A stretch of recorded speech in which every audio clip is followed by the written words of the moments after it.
All right, what's going on, everybody? Um, you know, Normally I would wait till tonight to talk about this because obviously this is going to be um, the main topic for our show tonight. I apologize ahead of time for people who wanted to hear this tonight. They wanted me to wait to give my opinion on this topic tonight. I even apologize to my co host, Eric, because I know he may be watching this video later and saying, well, B, we're going to do a show on this later tonight. Why didn't you just wait? But as I said, there is an awful lot to unpack here, and there's a lot of opinions and viewpoints really fresh in my mind. And I went and watched the fight again this morning between Caleb Plant and Caleb Truax, and I just saw things in the fight. I saw some patterns. I saw some behavioral traits, and I just had to make this video. I had to get this stuff off my chest. Some of this stuff that I am about to say is going to sound kind of crazy and maybe even outlandish because a lot of people are going to say, well, Beeb, aren't you being a little nitpicky here? Aren't you just going out of your way to find things wrong? Caleb Plant won every second and every minute of all 12 rounds. It was a shutout without question. I think everyone can say that this fight between Caleb Plant and Caleb Truax was a shutout for Caleb Plant. But let's be honest. Let's be honest. Most of us were watching this fight last night, and I know I was watching this fight last night, not as if I was watching Caleb Plant versus Caleb Truax. I was watching every round, every minute of every round, every second of every round last night as if it was Caleb Plant versus Canelo Alvarez. So let's take a look at this fight and let me give you my opinion and my analysis on this fight. Without question, Caleb Plant is a very, very skilled fighter. Has a lot of good attributes. Has exceptional reflexes, great upper body movement, great head movement, fast hands, pretty quick feet, but he doesn't really move that much, so we don't really know how quick he is with his feet. But he's really good at positioning himself and getting his shots off quickly and always being on balance. His defense is pretty solid when he's on the outside. But here's the problem. Caleb Plant just seems to me sometimes to really not sit down on these shots. It looks like he's just trying to score, and that's fine. But when you're fighting an aggressive guy who just keeps coming at you and you want to alleviate some of that pressure, every now and then you're going to have to hit the guy hard enough to get his respect to make him think twice about going in there and trying to get inside on you. You have to create some type of hesitation or apprehension from your opponent. And gotta be honest, have never seen that being imposed by Caleb Plant. It seems to me that Caleb Plant is really possibly overconfident or maybe complacent or just doesn't have that killer instinct, or it could be a combination of all three, but he just has a way that he approaches these fights where he allows guys to come in on him because he feels as though he can slip or catch and shoot and be able to counter. It's almost as if he's willing to gamble and take that one shot because he knows he's going to land 3 or 4 in return. And that works against a guy like Caleb Truax. Uh, to some degree, it may even work against a guy like Uzgataki, which was the guy that he beat to win the title in the first place. But against guys who can get inside and put shots together and mix in a hard shot and have the ability to really hurt you, have that fight changing power with one shot, that's going to be a problem using that approach. It's almost as if he just allows these guys to come in because he's constantly trying to set traps. But what happens if the fighter does not bite on your trap? What happens if you're off that one split second? Because it seems like a lot of fighters today and throughout recent years have tried to not only copy Floyd Mayweather in the mentality that they want the big money without having to put in the work, but also they try to copy his style. And they saw how Floyd Mayweather would just lay on the ropes and just let guys punch, and Mayweather would try to conserve his energy, let these guys punch, and he would just sit there and slip and block and do what he had to do. But let's be accurate here in our analysis of when Floyd Mayweather did that. He did that in spots and fights, okay? And he knew when to pick and choose the spots. He knew when to do that. He knew when to take a break. He knew when he could do that. And he didn't fight the whole fight that way. He's shown us many different wrinkles. We have other fighters who try to copy that style, and they just don't know how to implement it properly. It seems like a cheap imitation. And I think Caleb Plant, with all due respect to some degree, I think that he overuses that style, and I don't think he always picks and chooses his spots correctly because he doesn't have all the other wrinkles that Floyd Mayweather had. We saw, against Canelo, how Floyd Mayweather moved a lot. He used a lot of the ring. So we've seen him change things up.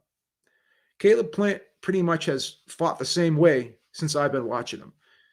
So he allows guys to come in. And even in the Uzgateki fight, he allowed Uzgateki to come in. And you may say to yourself, well, is he really allowing them to come in, or are they just forcing their way in? Well, because of his style, when pressure is applied to him, it seems as though for that split second, he just freezes and he says, you know what, I'm not going to try to keep this guy on the outside. I'm going to let him in, and my upper body movement is going to save me. But as I said, that upper body movement is not always going to save you. You have to have, a different defensive mechanism sometimes to deal with pressure.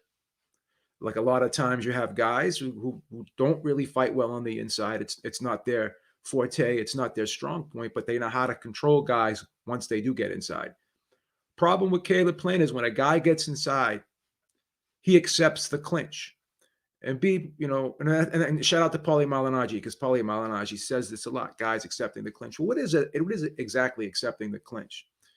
Accepting the clinch is when you allow the guy to come in and you just grab him, and you're not really containing him, you're not controlling him, you're grabbing him to freeze the action so the referee can break you.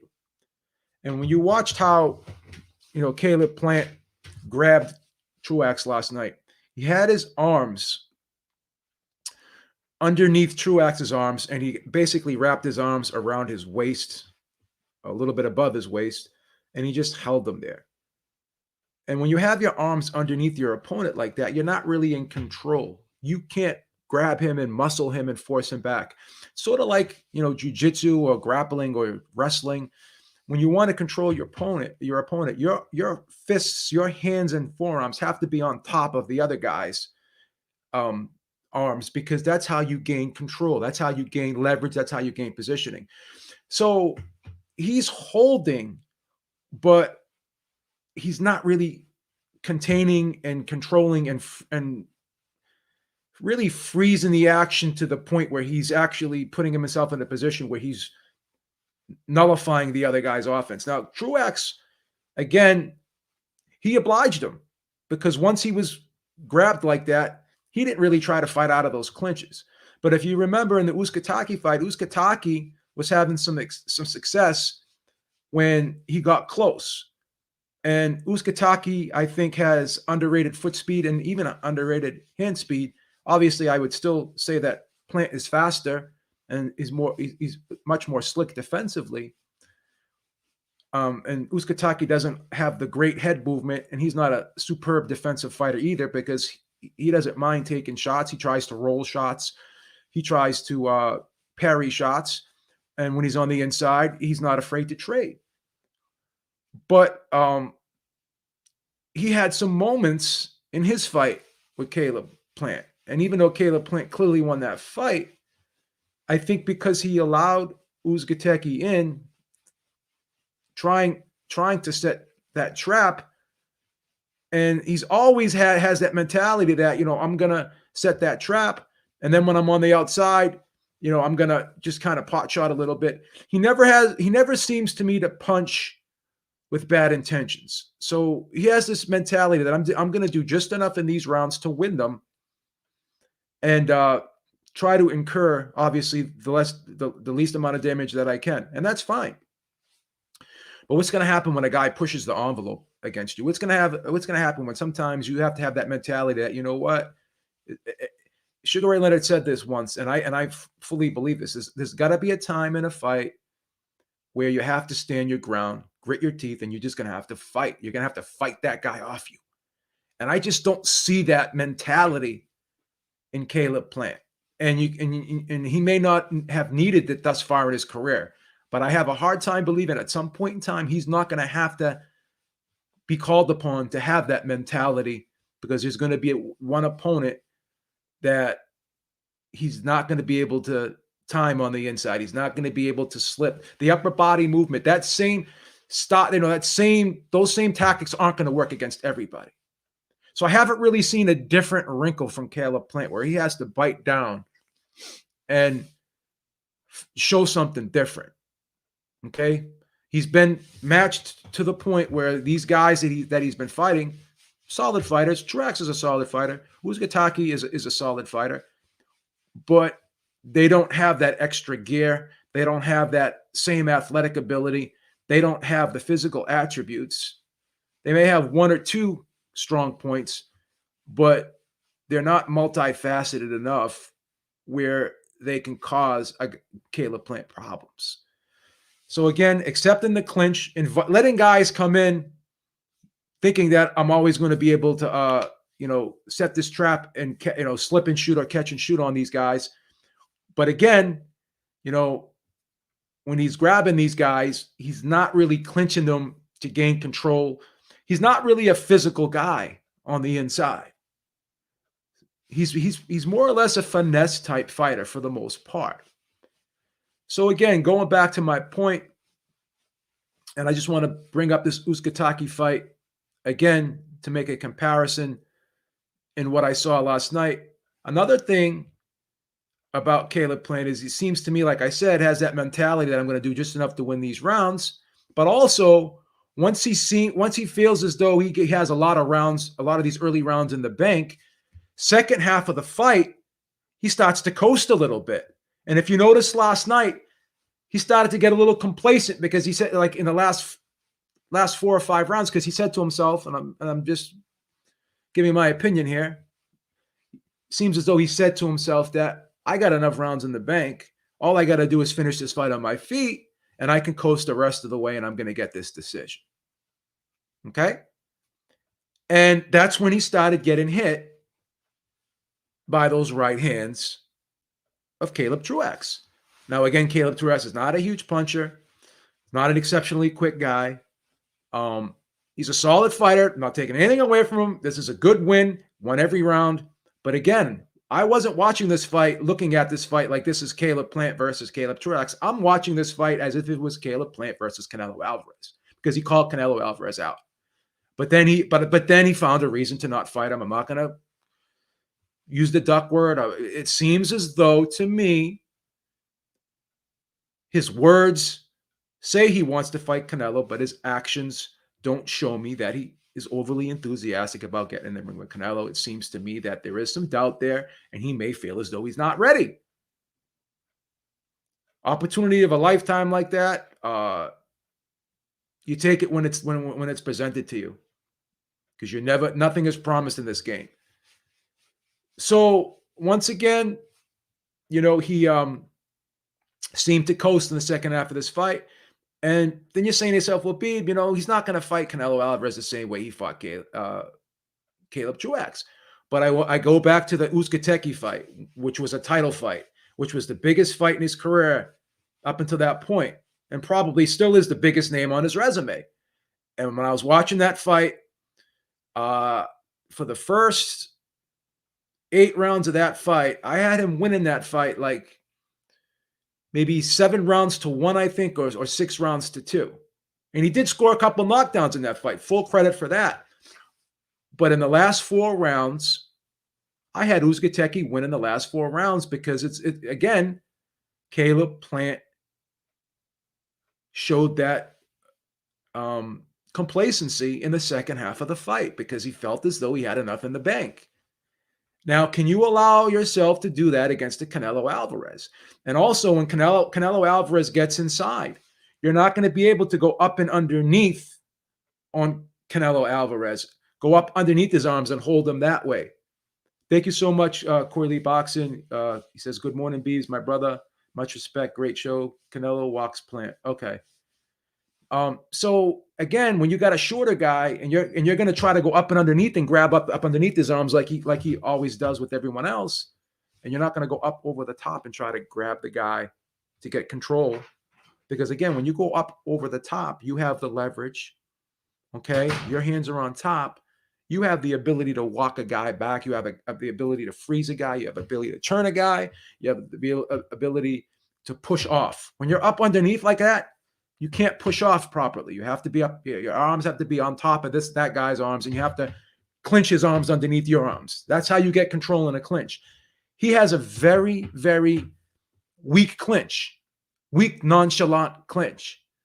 And if you try to do that against Canelo, he's going to continue to move his hands on the inside. He's going to go to your body. He's going to shorten up those shots on the inside. He's going to grind you down. So once again, when I looked at that matchup last night, not to sound redundant, it wasn't Caleb Plant versus Caleb Truax. I'm watching that fight as if Caleb Truax was Canelo Alvarez. And based on that, some of these mistakes that aren't gonna show up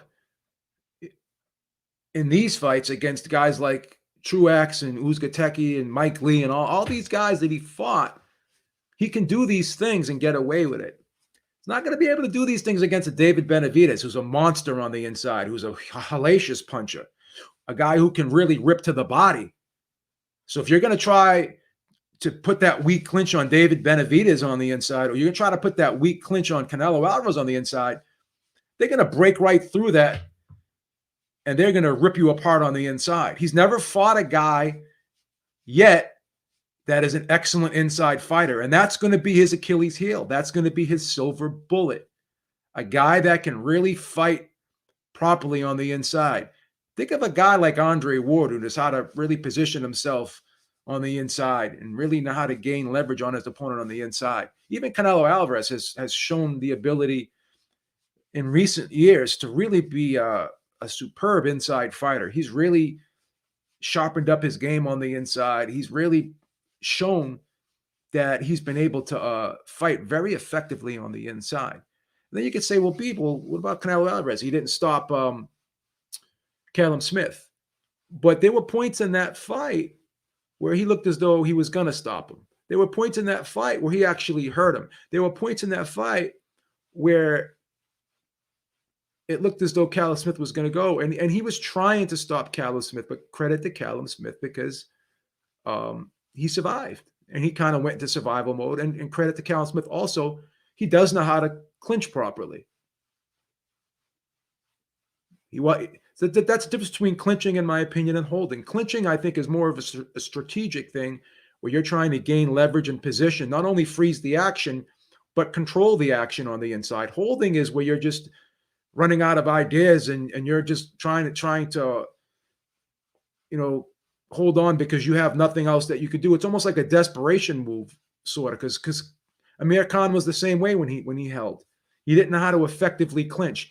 One of the best guys that I've seen who knows how to effectively clinch on the inside is Shane Mosley and even Andre Ward.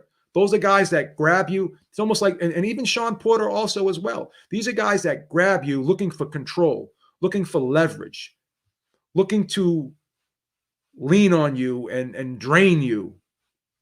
Same thing, Vladimir Klitschko, another guy who can clinch very, very well. But then you have guys who just hold. Tommy Hearns did not know how to clinch in that Sugar Ray Leonard fight. That's why he got knocked out. He had that fight in the bag, but he did not know how to clinch properly. Caleb Plant does not know how to clinch properly. And when he's in there with a skilled, dangerous inside fighter, he's going to get ripped apart. I think Canelo Alvarez, quite honestly, stops Caleb Plant in between. I'm going to say he stops him in 7 or 8 rounds. Because if Caleb Plant cannot nullify or control a fast-footed, not a fast-footed, excuse me, a fast-fisted Canelo Alvarez, not a fast-footed, but a fast-fisted Canelo Alvarez, a guy who is superb with his own upper body movement, a guy who's superb with his timing, a guy who's superb with his feints and his head movement and his upper body movement, a guy who is just as dangerous moving forward as he is moving backward. Can't say the same thing for Caleb Plant. He's not that as dangerous moving forward as he is moving backward. He's more comfortable fighting on the back foot, where Canelo Alvarez can fight both ways. So I have to say that after watching that fight last night, I don't think there's any way that not only Caleb Plant wins that fight against Canelo Alvarez, I don't even see any way the fight's even remotely competitive. And I know those are strong words, and I know people are gonna beep, you're crazy, but I actually think Billy Joe Saunders matches up better against Canelo Alvarez than Plant does, because Billy Joe Saunders does know how to clinch properly. He's more crafty. He's more multifaceted. He could fight a little bit on the inside. He knows how to shorten shots up. He has that sneaky hook and that sneaky little left uppercut on the inside. He's more of an outside guy. He's more of a perimeter guy. He's a guy that likes to stick and move on the outside, but he has a little bit of an inside game. It's not his best weapon, but he's adept at fighting on the inside. He's adept at clinching. Okay? He's more crafty and more multifaceted, and he may not be as big. He may not be as possibly quick. He may not have the defensive reflexes to the extent that a younger Caleb Plant has, but what he does have is this.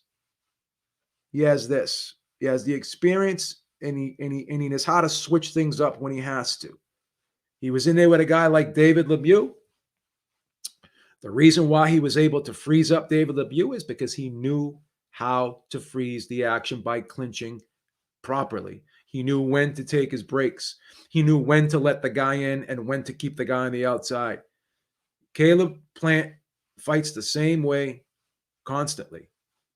Constantly. I'm not going to sit there and say he's predictable with his offense. Does vary up does have a varies up the punches. Does have a good punch variation, but he has the same posture in rounds 1 through 12. He's constantly trying to suck a guy into the traps. And once the guy doesn't fall for the trap, but once the guy is able to get in on him, I don't think he freezes the action properly. I don't think he has good inside control on a guy who knows on a guy who can body him a little bit, a guy who can be physical. I think he's been fortunate enough to have guys who just don't have the hand speed to deal with him on the inside. Uzcategui was not a one-punch knockout guy. He's a decent puncher, but he wasn't a huge puncher. He wasn't a guy who's exceptionally fast with his hands. Caleb Plant has never fought a fast, quick, athletic guy. There's only 2 guys right now in that super middleweight division, in my opinion. Well, maybe 3 that have that explosive athletic ability. Those elite reflexes. And the 3 guys that I think who have that, one of them is David Benavidez. The other one's Canelo Alvarez, and I'm going to throw another name in there that people may be scratching their head when I say this, but Chris Eubank Jr. He may not always be the most technically gifted guy, but he has hellacious power. He has incredible explosiveness, and he has really good reflexes and hand speed. I think a guy like Chris Eubank Jr., style wise, would give Caleb Plant fits. Because again, when you had a guy like George Groves against Chris Eubank Jr., Groves always tried to keep that fight on the outside. And then when Eubank Jr. got close, once again, he knew how to effectively hold. He knew how to effectively hold. So when you got a guy like Plant who's going to welcome you in because he's so confident that he's going to be able to counter you, he's going to sit there and allow you in. And once you get in there, he thinks he's going to slip everything. He thinks he's going to dip and duck up under everything. But that's not always going to be the case against a guy who's quick and explosive. So those three guys, I think, are the most athletic guys in the division. And I think a quick, explosive, athletic guy is going to be problems for Caleb Plant because Caleb Plant doesn't do anything to make a guy think twice. He doesn't have that style where he's going to get his respect and impose his will on a guy. If you watch that fight, there wasn't any point in which Caleb Truax showed any apprehension about moving forward in that fight. He never had to think twice about moving forward in that fight because, again, he was allowed to walk in. He was allowed to walk in. He wasn't cut off at the pass. So, again, it's all right to set traps every now and then. But if your whole game is setting traps, if that's your whole game, just thinking everyone's going to bite on your traps, everyone's going to fall for your traps, then you're going to have problems against a guy who can decode you. So that's his mentality. He doesn't have that killer instinct. He doesn't have that mentality where he's saying to himself and making a decision that I'm going to stand and fight. I'm not saying you have to do it all the time, but there's got to be a point in time in a fight where you get your respect and you put some doubt and some apprehension in your opponent's mind. And I've actually never seen Caleb Plant do that. I've never seen Caleb Plant do that. I just haven't, And against a guy like Canelo Alvarez, against a guy like David Benavidez, I think you have to do something like that. I think you're going to have to make a guy think twice. I think you're going to have to get your respect in a fight. And I just don't see him getting his respect against a guy like David Benavidez, against a guy like Canelo Alvarez, and maybe not even against a guy like Chris Eubank Jr. And I know you're saying, B, what do you mean Chris Eubank Jr.? What the hell has he done? Again, we look at styles. We look at how – this is what we do on this channel for the most part. We look at how a guy will match up against his opponent style for style on the night of the fight.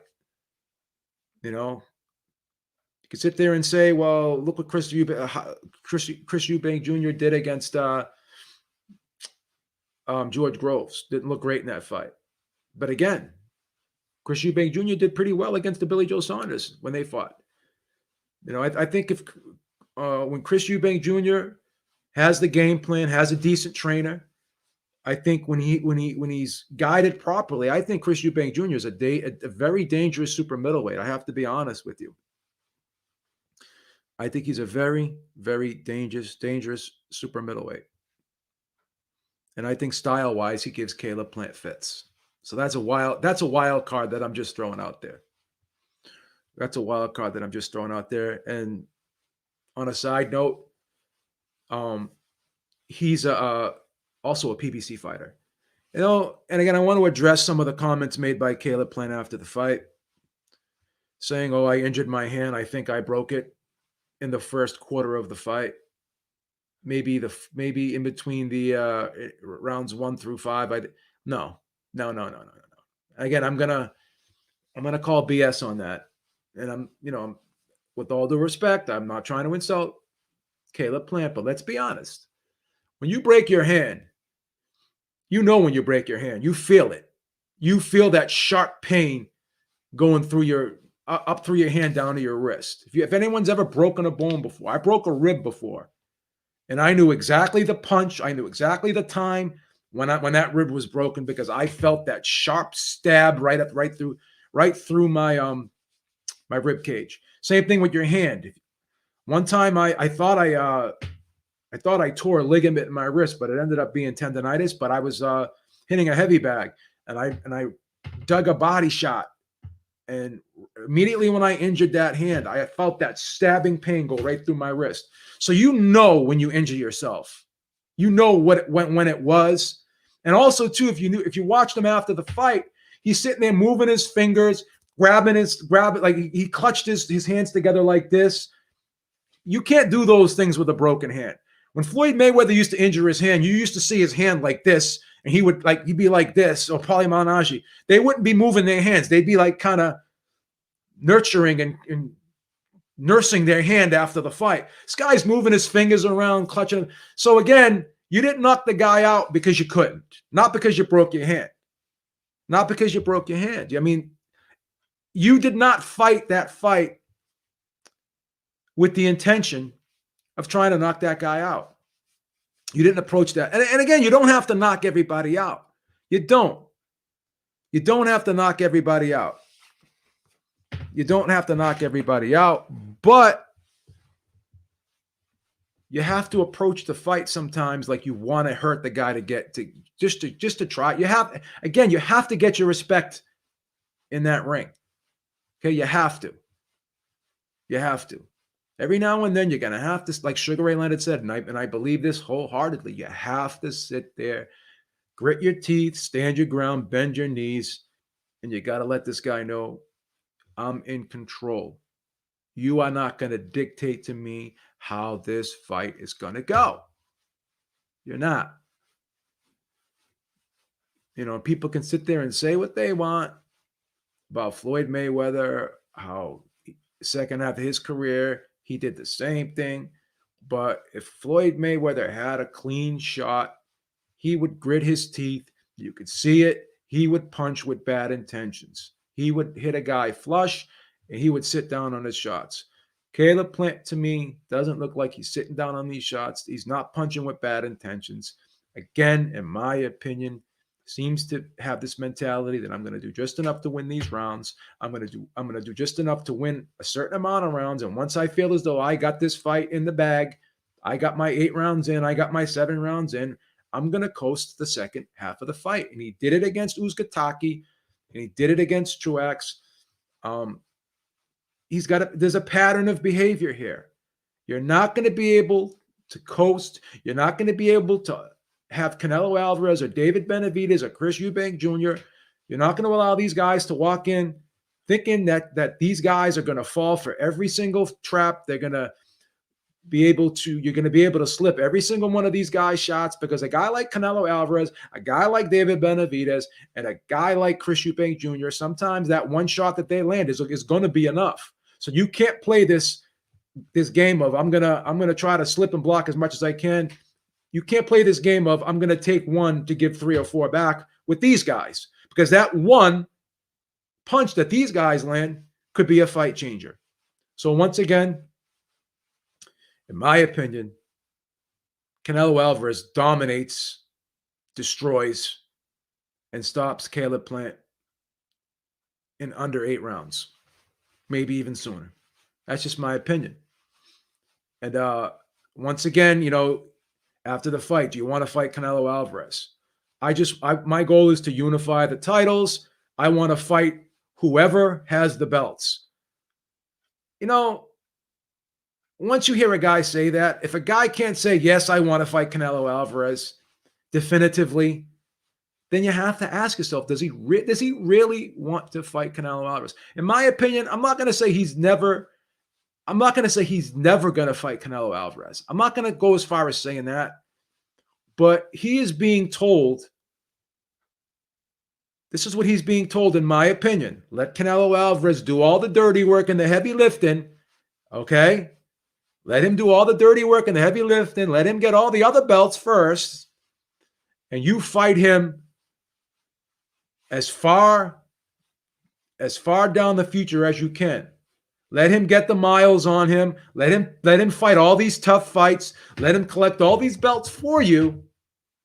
And eventually you fight him at as far down the road as you possibly can.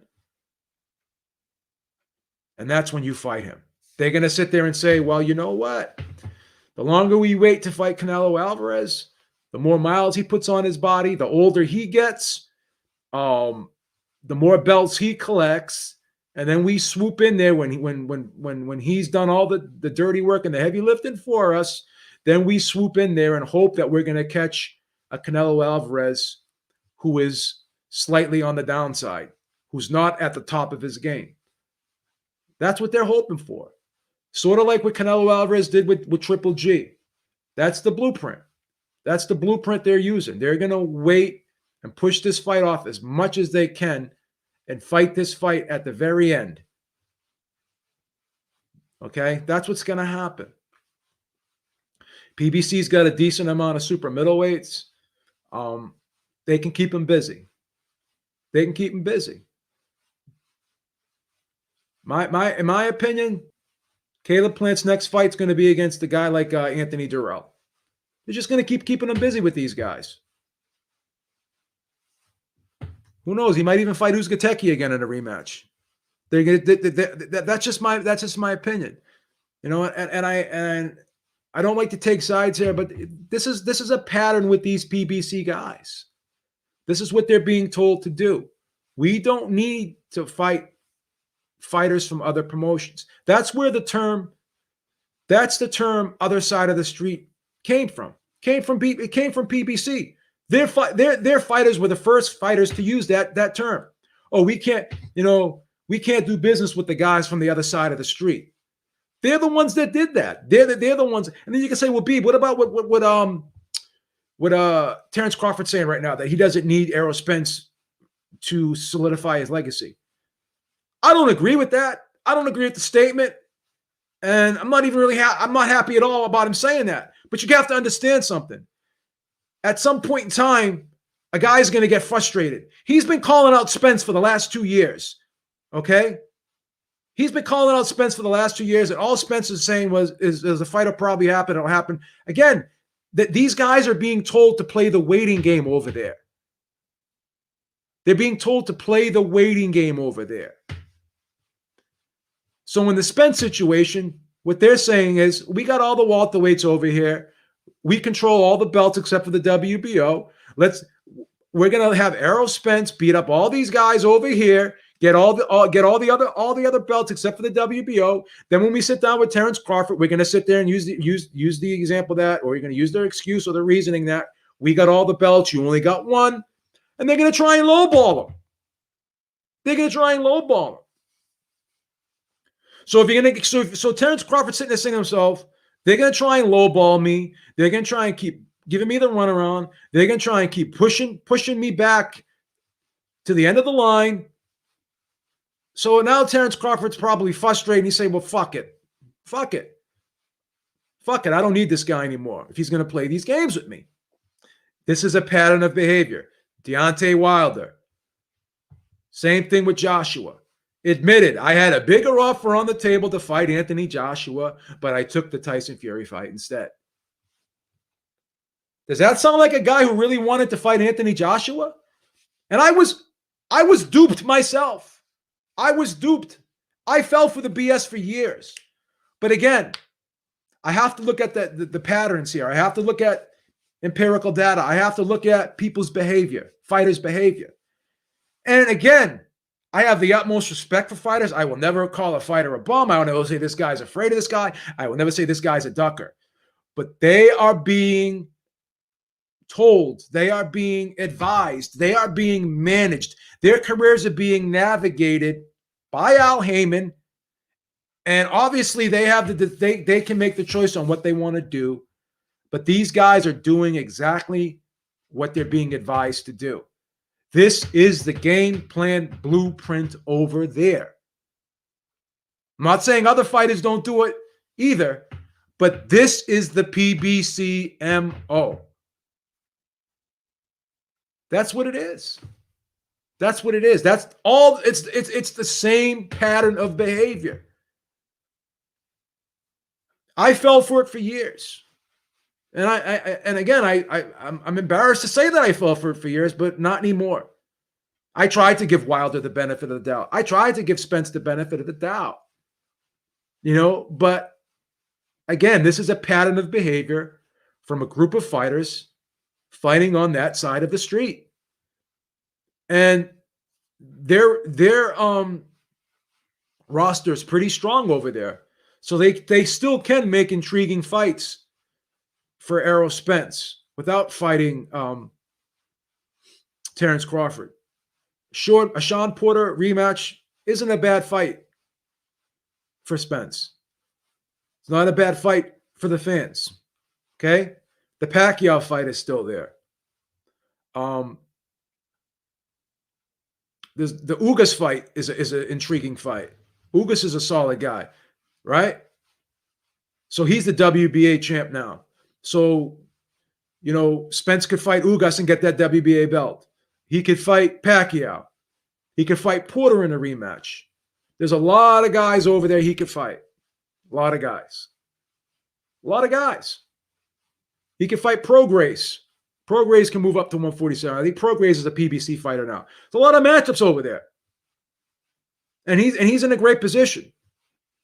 But the fight that everybody really wants is that Crawford fight. I don't think it needs any more marinating. And again, when you hear a guy say, well, I just want to fight the guy who has the belts, let's just look at history. The only time really that big fights ever get made, like Floyd Mayweather for years kept putting off the Pacquiao fight, and you can argue Pacquiao probably put off the Floyd fight. They both had times in their careers where they just said, fuck it, I'm going to do my own thing. I don't want to talk about the other guy. I don't care about the other guy. But until both guys actually said, when you heard it out of Floyd Mayweather's mouth, yes, I want to fight Manny Pacquiao. When you heard it out of Manny Pacquiao's mouth, yes, I want to fight Floyd Mayweather. That's when the fight got made. Not when a guy says, oh, I want to fight whoever has the belt. That's not very encouraging. That's not very convincing. And that's what Caleb Plant said after the fight. I want to fight whoever has the belt. If you remember, Anthony Joshua always said, yes, I want that Deontay Wilder fight. Yes, I want that Deontay Wilder fight. Yes, I want that Deontay Wilder fight. Always said it. Always said it. Never said, oh, now recently he's saying, oh, I just want to fight whoever has the belts. Maybe I don't know. Maybe he's not in a hurry to fight Fury. Maybe he isn't. Who knows? That fight, I think, is definitely going to happen. I'm not concerned about that fight not happening. But maybe Joshua is a little bit, gun shy now here because he remembers when he used to say, I want to fight Wilder. I want to fight Wilder. The fight never happened. So maybe Joshua, I'm not saying Joshua doesn't want to fight Fury, but maybe he's saying to himself, you know what? I don't want to jinx myself because every time I say I want to fight a guy, I never end up getting the fight that I want. So he probably doesn't want to get his hopes up high. Okay? But in the case of these other guys over at PBC, it's a pattern, man. It's a pattern. It's a pattern, and we can't ignore it. They're being advised to fight the fighters in their own stable, and they're not going to make a fight with somebody else. The only reason why Wilder fought Fury is because he thought he was a cherry pick. He thought he was a cherry pick. And then the rematch happened because of what happened in the 12th round. If that never happened in the 12th round, then Wilder wouldn't have that confidence in his head that, you know what? Like Wilder believed that he really knocked Fury out. He really believed in that 12th round that he knocked Fury out. So in his mind, he said, I already knocked the guy out. Let me do it officially now in the rematch. If that knockdown doesn't happen in the 12th round, that rematch probably may not have happened. And also, too, he kept saying Fury is not a big puncher. He's a pillow, feather-fisted fighter. Joshua can punch. Joshua can punch. Wilder does have a questionable chin. Has had a questionable chin in the past. So again, he may have been navigated to avoid. He may have been advised or navigated to avoid Anthony Joshua. It's a pattern. It's a pattern. Go all the way back to Mayweather. How he kept putting off that Pacquiao fight. He was just lucky that at the end of the tunnel, the light at the end of the tunnel, he's just lucky that the fight kept getting bigger. People still had interest. He was lucky because a lot of times, in a lot of situations, the fight doesn't always get bigger. Sometimes the fight gets smaller. Sometimes people lose interest. But the fight, never lost interest in the public view. So Mayweather was very fortunate for that, and so was Pacquiao. But will Errol Spence and Terence Crawford have that same luxury of their fight continuing to get bigger? I'm going to say no, because they don't have the popularity that Mayweather and Pacquiao had. They've never reached that level. So we'll see how this whole thing plays out, man. Let's see how this whole thing plays out, man.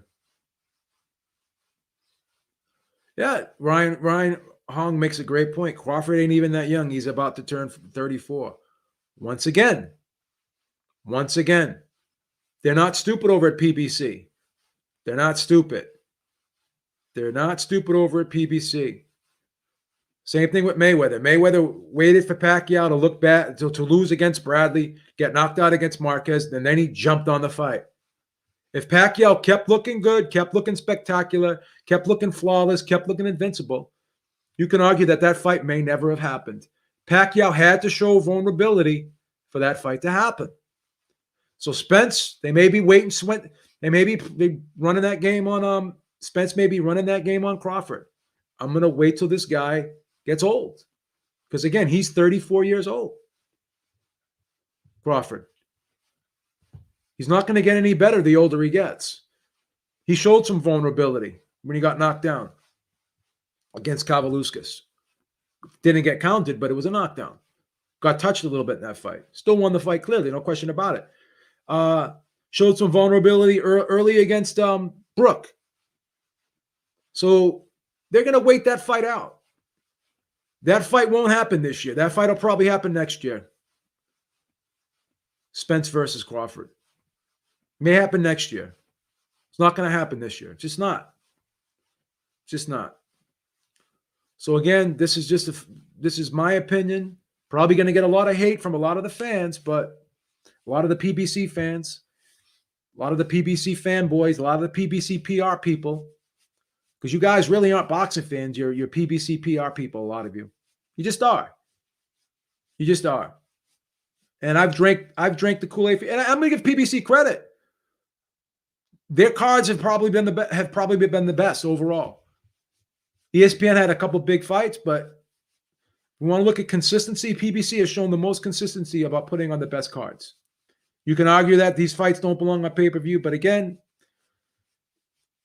you could sit there and say, well, they're only doing a couple 100,000 buys, they're not doing the million buys, but they're still making money because the cost of these pay-per-views and the way they can sell these pay-per-views on digitally now, and these guys aren't making Mayweather money, so these guys, they're not really doing bad from a financial standpoint on these pay-per-views when you look at all the things considered here.